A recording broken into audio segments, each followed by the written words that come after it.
In the ancient woodlands of Europe and Asia, the Irish elk, also known as Megaloceros giganteus, was a true giant of the Ice Age.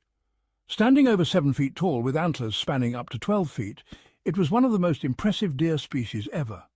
These enormous antlers, used in mating rituals, required vast energy to grow each year. Despite its size, the Irish elk was a peaceful herbivore, feeding on grasses and leaves. As the Ice Age ended, climate change and human hunting likely contributed to their decline. By around 7,700 years ago, the last of these magnificent creatures had vanished.